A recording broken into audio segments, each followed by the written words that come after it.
Bienvenida o bienvenido a esta exploración a fondo del libro En el limbo de Stanislaw Bachrach. Hoy nos metemos de lleno en algo que, bueno, nos toca a todos, nuestras emociones. ¿Alguna vez alguien se preguntó de dónde vienen realmente? ¿O si estamos, digamos, condenados a sentirnos siempre igual?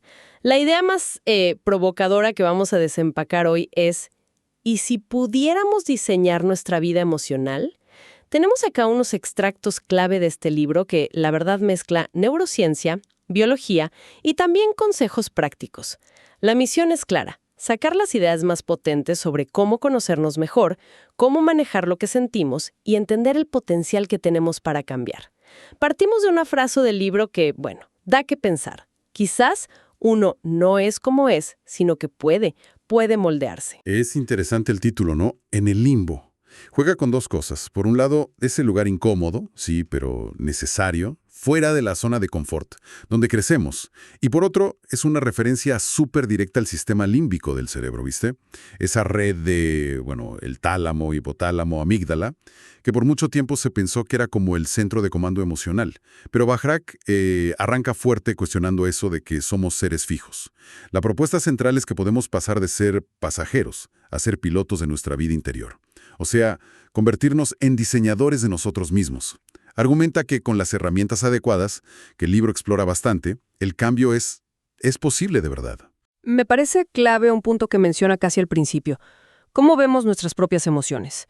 Propone algo que choca un poco con lo que uno piensa siempre: dejar de ponerles la etiqueta de buenas o malas. ¿Cómo es eso? Más otras, son desagradables, como una tormenta fuerte, pero ninguna es buena o mala en sí misma.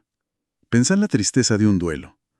Se siente horrible, obvio, pero con el tiempo quizá la persona la ve como necesaria para su proceso. La clave no es pelearse con ellas ni juzgarlas, sino aceptarlas como información. Como mensajeras, digamos. Y esto conecta directo con una de las ideas más transformadoras del libro, creo yo: la teoría construccionista de las emociones. Hay que olvidarse de esa idea de que las emociones son como reacciones automáticas, universales, que se disparan solas. Bachrach propone que las emociones se construyen, momento a momento.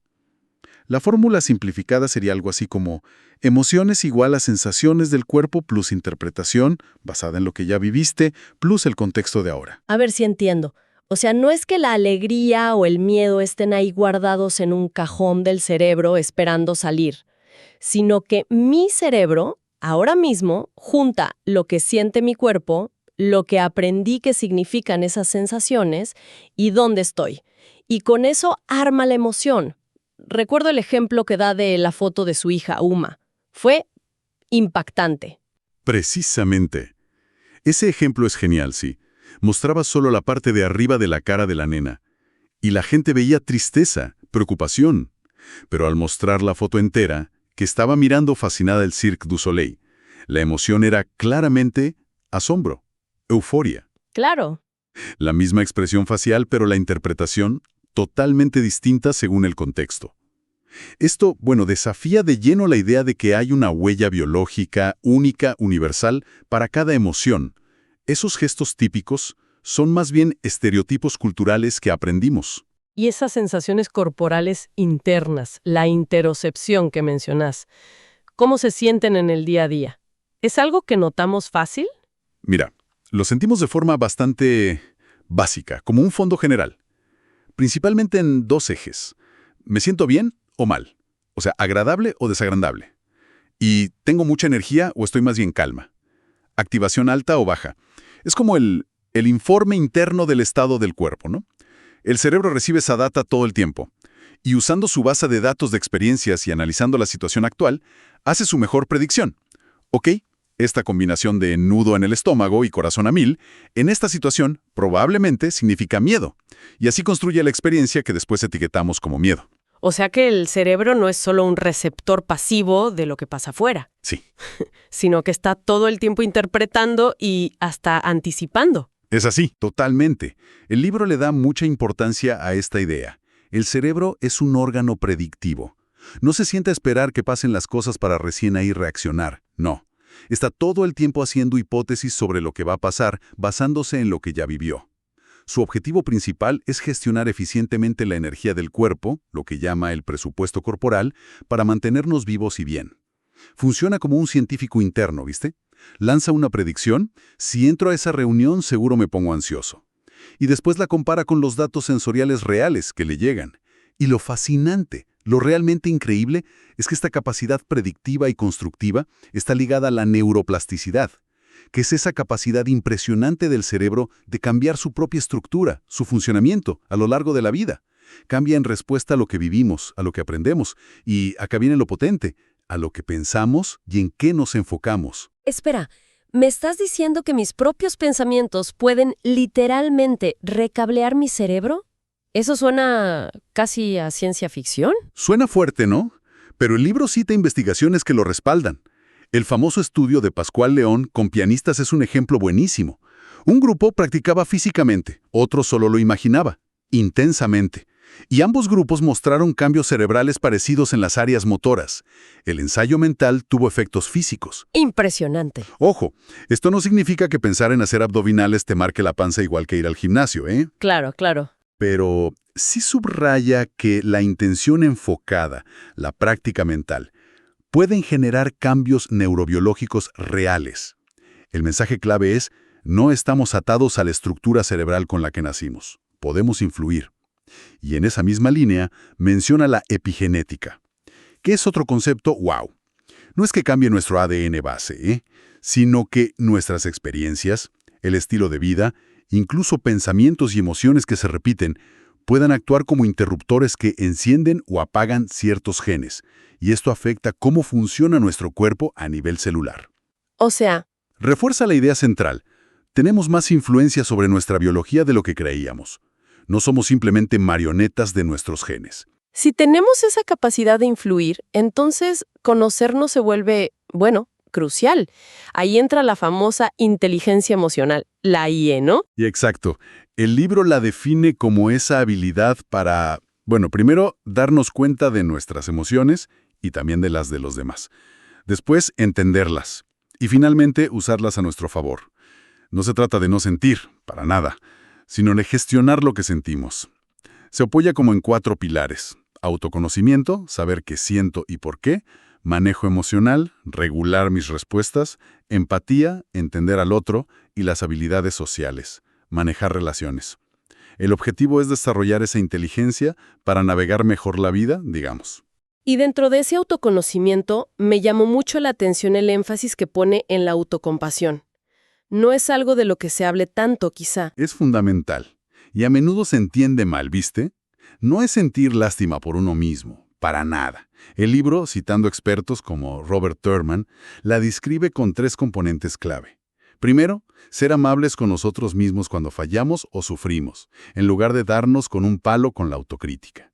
Ajá. Segundo, recordar que equivocarse y sentir dolor es parte de ser humano. Nos conecta con los demás, no nos aísla. Y tercero, observar nuestras emociones difíciles con cierta perspectiva, sin negarlas, obvio, pero sin ahogarnos en ellas. Es como tratarnos con la misma comprensión que le daríamos a un buen amigo que está pasando por lo mismo. Vale, ok. Aceptamos la idea. Podemos influir. El cerebro construye las emociones. Podemos cambiar el cerebro. La pregunta del millón es, ¿cómo lo hacemos en la práctica? Ahí es donde entra la regulación emocional, supongo. Precisamente, la regulación emocional es la habilidad de manejar nuestras respuestas emocionales, de influir en qué sentimos, cuándo y cómo lo expresamos. El libro destaca una diferencia clave entre 2 estrategias: la supresión y la reevaluación cognitiva. Suprimir es, bueno, aguantarse. Esconder la emoción. Poner cara de póker cuando estás que explotas por dentro. Sí, típico. Funciona a corto plazo, para no armar lío, digamos. Pero tiene un costo mental alto y, la verdad, no cambia mucho cómo te sentís por dentro. La reevaluación, en cambio, es diferente. Es cambiar la forma en que pensás sobre la situación que te genera la emoción. Por ejemplo, si ves un problema no como una catástrofe total, sino como un desafío. Un obstáculo a superar. Exacto. Esta estrategia suele ser mucho más efectiva a largo plazo para cambiar realmente cómo nos sentimos. Es más adaptativa. Tiene sentido. Cambiar la historia que nos contamos sobre lo que pasa. ¿Y el mindfulness, cómo encaja en todo esto? El mindfulness es una herramienta potentísima para la regulación. Muy poderosa, porque nos entrena en la metacognición, que es esa capacidad de darnos cuenta de nuestros pensamientos y emociones mientras están pasando, pero sin juzgarlos, simplemente observarlos. ¿Como un testigo? Algo así. Y esto es clave para interrumpir patrones automáticos, como la rumiación, ¿viste? Eso de darle vueltas y vueltas a lo negativo. Al observar con curiosidad lo que pasa en nuestra mente y cuerpo, creamos un pequeño espacio para elegir una respuesta más consciente, en lugar de simplemente reaccionar en piloto automático, como solemos hacer. El libro también toca la motivación desde un ángulo interesante. Habla de foco de promoción versus foco de prevención. ¿A qué se refiere con eso? Es una forma de entender qué nos mueve, qué nos impulsa. Las personas con foco de promoción, digamos, se motivan por alcanzar metas, ganancias, ideales. Buscan el éxito y sienten alegría, entusiasmo al avanzar. Ajá. Las de foco de prevención, en cambio, se motivan más por evitar pérdidas, por cumplir deberes, por mantener la seguridad. Buscan no fallar y sienten alivio o calma cuando lo logran. Entiendo. Ninguno es mejor que otro, Ambos son útiles. Lo interesante es reconocer cuál predomina en nosotros, en distintas situaciones, porque eso afecta a qué le prestamos atención y cómo nos sentimos ante el éxito o el fracaso. Reconocer esto ayuda a alinear nuestras estrategias para motivarnos mejor. Y ligado a esto está el principio del progreso. Darse cuenta y celebrar los pequeños avances es un motor increíble para seguir adelante, sin importar el foco que tengas. Y la búsqueda de la felicidad, ¿qué dice el libro sobre eso? Parece como el objetivo final de todo este rediseño emocional, ¿no? La aborda de forma bastante realista, diría yo. Menciona el modelo PERMA de Seligman. Emociones positivas, engagement, relaciones, sentido, logros, como componentes de una vida plena. Pero un punto crucial que resalta es la adaptación hedónica. ¿La qué? Adaptación hedónica. Significa que nos acostumbramos rápido a las cosas buenas, y también a las malas. Ganar la lotería o tener un accidente grave obviamente impacta nuestra felicidad, pero mucho menos y por menos tiempo de lo que creemos de antemano. ¿Nos adaptamos? Exacto. Los factores que sí tienen un tesón más duradero según la investigación son la calidad de nuestras relaciones, cómo manejamos nuestros miedos y cuánto invertimos activamente en nuestro bienestar. La felicidad quizás no sería la ausencia total de dolor, sino más bien la capacidad de navegar las dificultades sin añadir sufrimiento innecesario. Ligada a la aceptación. ¿Y sobre el amor? También lo aborda. Sí, pero de una forma particular. Lo presenta no tanto como una única emoción grandota, sino como la suma de micromomentos de resonancia positiva. O sea, esos instantes de conexión real, sentida, con otra persona, donde hay seguridad, sintonía. Conexión. Exacto, y enfatiza que es algo que se cocrea. Es una vía de doble sentido, no algo que uno tiene o recibe pasivamente. Y un último punto interesante sobre el dolor, que me parece importante. Explica que el dolor emocional, como el rechazo social, sentirse excluido, activa áreas cerebrales muy similares a las del dolor físico. O sea, sentirse rechazado literalmente duele. Tal cual, el cerebro decide si algo es peligroso y por lo tanto merece generar dolor, basándose en muchísima información, no solo si hay daño físico en el tejido. Entender esto ya es un primer paso para manejarlo de otra forma. Todo esto nos da una caja de herramientas.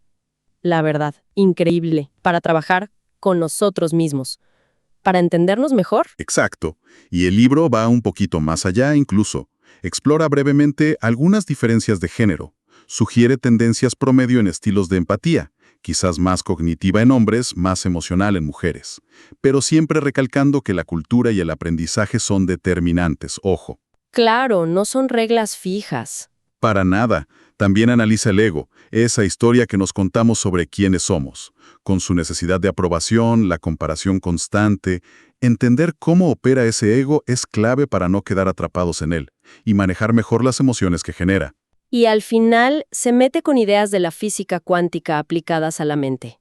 Confieso que esa parte me suena un poco más volada. ¿Cómo la presenta? Sí, lo presenta más como una metáfora inspiradora, creo yo. No tanto como ciencia súper comprobada en este ámbito específico de la mente y la emoción. La idea es más o menos así. Si a nivel cuántico, la realidad existe como potencialidad hasta que la observamos, quizás nuestros pensamientos, que son señales eléctricas, y nuestras emociones, señales magnéticas, crean una especie de firma electromagnética. Ajá. Y esa firma interactúa con ese campo de potencialidad. Si alineamos pensamiento y emoción, lo que llama coherencia, la señal sería más fuerte. Y quizás eso atrae o nos facilita movernos hacia esa realidad deseada. Lo conecta con la neuroplasticidad que hablamos antes. Al ensayar mentalmente un futuro, empezamos a cambiar el cerebro y el cuerpo en el presente, como preparándonos para ello. Es una idea, provocadora, sobre el poder de la intención y el enfoque. Wow. Definitivamente este análisis de en el limbo nos deja con una visión súper potente, sí.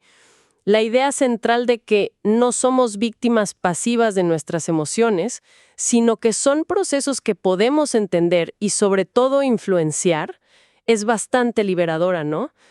Nos devuelve como el poder de observar qué pensamos, de cuestionar nuestras creencias más arraigadas y de elegir cómo responder ante lo que nos pasa. Totalmente.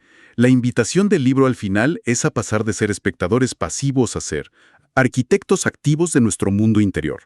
Es dejar de ser como un barquito arrastrado por las olas emocionales y aprender a navegar, usando el autoconocimiento como mapa y la regulación emocional como timón. Es un camino claro. No es un interruptor mágico que apretas y listo, pero es un camino posible hacia un mayor bienestar, hacia sentirnos más dueños de nosotros mismos. Y cerramos con una pregunta que se desprende de todo esto, para que siga resonando en quien nos escucha.